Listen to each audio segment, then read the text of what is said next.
Hello everyone, welcome back to the channel. Well, I got my V3 upgrade, and so I'm going to install that on the mill today.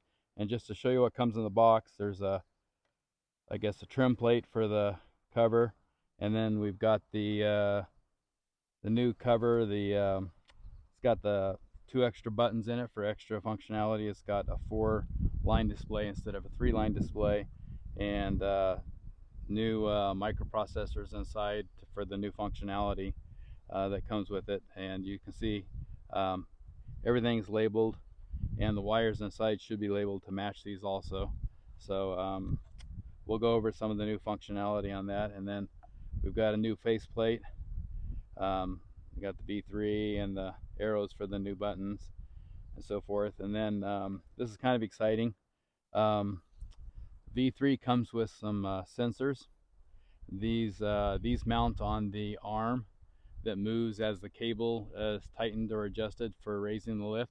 And what this is going to allow us to do is to home in on the bottom and let the power lift know that the bottom of our lift is, say, 3/4 of an inch above the bunks. So like for example, that'd be the smallest cut we can make, a 3/4 inch board above the cants, right? So we can program that in there now so the lift knows when it's at the bottom. So some of the interesting things we'll be able to do with that is when you get down towards the end of your cant, say you've got 1.5 inches left and you want a 1-inch board, instead of having to flip it over or calculate, make a measurement and make a line and figure out where to make that cut, you can just simply tell the power lift, I want to cut a what do we say, 1-inch board from the bottom, instead of measuring from the top, from the bottom. So it'll automatically adjust whatever needs to be adjusted, the 1/2 inch or whatever,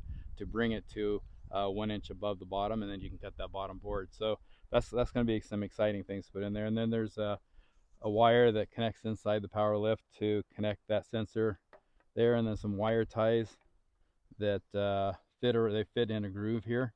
They'll help to lock the sensor in place on that arm behind your power lift, the one that's got the cables running through it for the lift. And so I'm excited to do this. So I think what I'll do is bring the camera over there, and we'll set you guys up so I can install these sensors, and we'll put those on first, and then we'll put the new faceplate on, and we'll power back up. I've disconnected the negative battery from my cable from my battery. I don't know that you have to do that, but it seems like a good idea to remove power from the lift before I start taking the faceplate off and so forth. So yeah, so let's do that. Let's put these new sensors on, and we'll put the new faceplate on and power it up. All right, so it's a little tight in here, but we've got 2 parts that come with the sensor. This part's the actual sensor itself with the wire, and it's a little bit bigger than this one. And this one has a place for a bolt to go in here, okay? And I believe this part faces this way, and we're going to put a bolt in there with a lock nut on it, and that's what we'll use to when we adjust the sensor. Basically this is a metal detector, and as soon as it detects that bolt, it knows it's at the bottom. But the trick is put this one on first, because the this bar is bigger than this one, and so this one fits over here and then slides forward, but that's backwards. And if you put this one on first, you may not have the room to slip this one on. So let's put this one on first and then slide it up here. Okay, and then we'll take this one, and let me screw in that bolt first. It'll make it a little bit easier.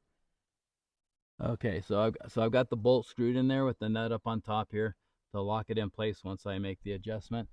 And then I'm just going to slide that over here. That's going to stretch it a little bit, but I don't think that'll hurt it any. And then it kind of pop in place.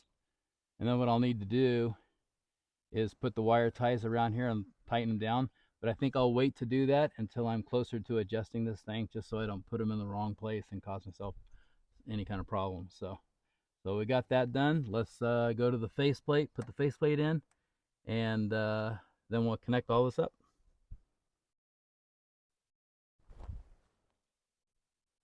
All right, so let's take this faceplate off. There's just 4 screws here. you got to remove.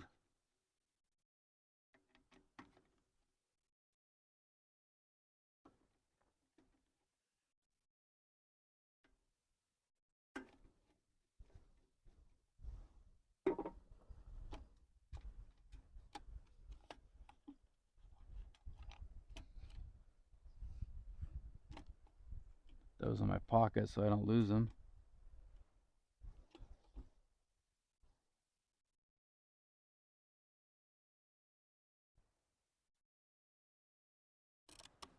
Okay. And then we'll have some wires to disconnect.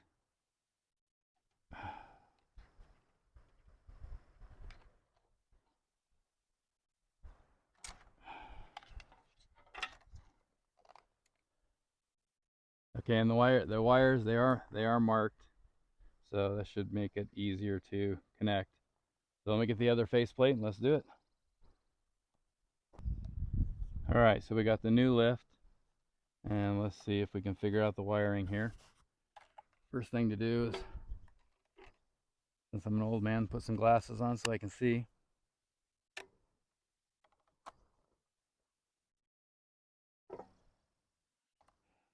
Okay, so this is the power. That one goes at the P.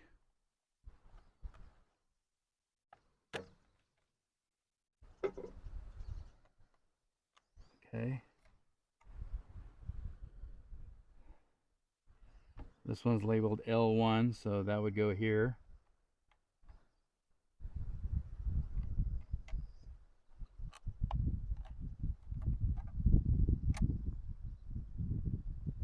This one's labeled L2.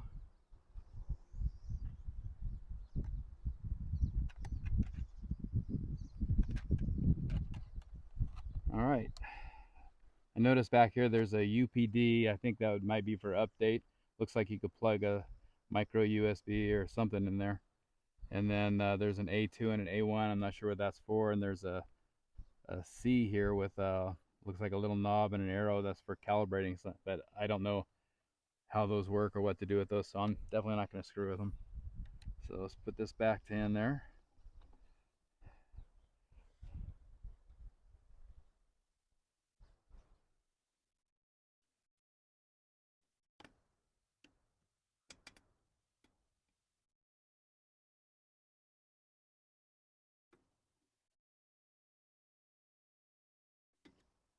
Okay.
All right, so there was another cable there that if your lift didn't come with the connector already wired into the back there for the sensor, then you plug that into the L2 and just there's some slots in the back here of your case that you can put them out of, or you can just put them out of the power line.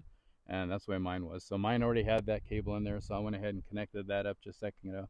And so now I'm going to connect the battery back up, and then we'll power it on and see what happens.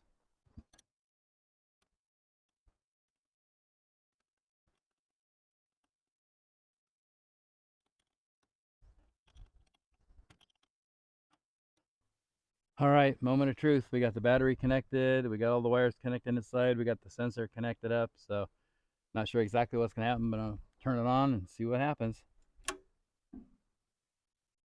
PowerLift version 3.104. Board 00 reference. No height. Height says no reference, and I expect that. That's because I haven't calibrated the sensor yet. Then lift mode. So this display, let me see if you guys can see that or not. Okay, hopefully you guys can see that a little better now. So it looks like, and this is my first time seeing this too, so I'm just kind of guessing on stuff here, but it looks like that's saying we're in lift mode. Board is 00, height is no reference, and I know the no reference means that it's not detecting the sensor because we haven't calibrated it or anything yet. So, and then if I go, let's see if I go to mode. So bump is set for 1 inch. Once again, the board is at 0, but maybe that's the zeroing, so the height that's on the board. Now you'll notice here we got B1, B2, B3, B4, and there's brackets around B1. So let's see. Yep. So moving these new buttons will go between those, right? And what this is allowing us to do is to set a bump mode so that we have 4 different bump modes all set in memory at the same time. So the advantage to that is we could set, so let's say, and this is the way I plan to try it, so we'll see how well that works, but I'm thinking a good way to use this would be to set B1 to like 1.5 inches. So that would be my 2x4s and 2x6s. And then I could set B2 to something like 3.5 inches. And then set B3 to 5.5 inches for 2x6s. So then I'd have my 1.5 inch set for the thickness of both 2x4s and 2x6s. I'd have B2 set up for the dimension for 2x4s and have B3 set up for the dimension of 3x6, 2x6s, and then maybe on B4 set that up to I don't know, maybe 7.5 for 2x8s. Because then if I wanted to do like if I wanted to do a 4x4, I just set both the height and I just go to the B2 and use that dimension, 3.5 inches. So I think that's a pretty cool feature that's been added to B3, and it'll make not having to constantly changing your bump mode all the time. And for me, those are pretty much common dimensions that I would be running all the time. So that'll be pretty handy to be able to just come in here and switch to the one I want and then hit the bump mode. Oh, in fact, actually, I just noticed that. So B1 was set for a bump mode of 1 inch. B2 was set for 2 inches.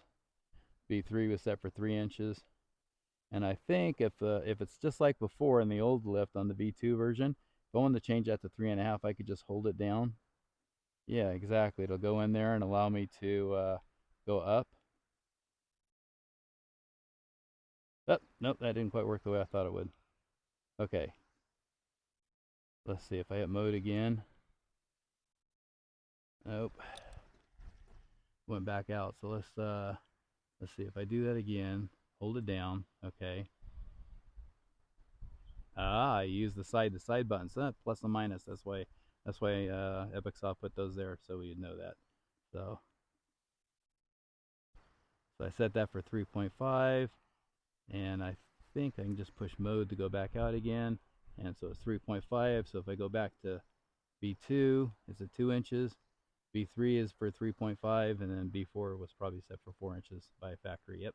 So cool. I think that's an awesome feature, And let's go back in there for a second. If I hold this down on B1 and hold it down, so I see my distance. I guess DIT is distance, so that's 1 inch. The direction is down. Okay, so that's probably due to the sensor since it knows the bottom. So it's basically telling the unit, are we measuring down or are we measuring up from the sensor? So that would be the direction. If it's slack, if I want slack to take out the slack in the cable, set my curve. So it looks like we could set a different curve for each one. I'm not sure why you would want to do that, but you could. And then back. And I bet if I hit mode, I'd go back. Yeah, so cool. So yeah, I'm gonna play around with this. I'm gonna calibrate the sensor. I'll do a little video on calibrating the sensor and play around with this and maybe make some cuts and see how well this is working out for me. But yeah, I'm excited about the V3 features. I hope you guys are too. And anybody who hasn't yet received their V2 that they order will be getting the V3. So there are no V2 shipping out as far as I understand from Tony. And if you have a V2, you can reach out to Tony and work something out to get the V3 upgrade. So I know I've talked to Tony quite a bit, you know, and I know he's working on a lot of stuff, a lot of exciting new features that are coming down the pipeline. So I'm glad I finally got my V3. I know he's shipping out a lot of them now, and he ships them in the order that they were done. So I didn't get any special treatment there. So don't feel bad, everybody. I'm sure some of you have already got your V3 out there and know more about it than I do. But we're getting there. So anyway, yeah, power feeds are coming soon, I understand, so that's awesome. Looking forward to all that, and looking forward to get back into automating my sawmill. So thanks for joining me for this short video, guys. Like and subscribe if you would, and I'm going to keep trying to pump out these videos. Thank you.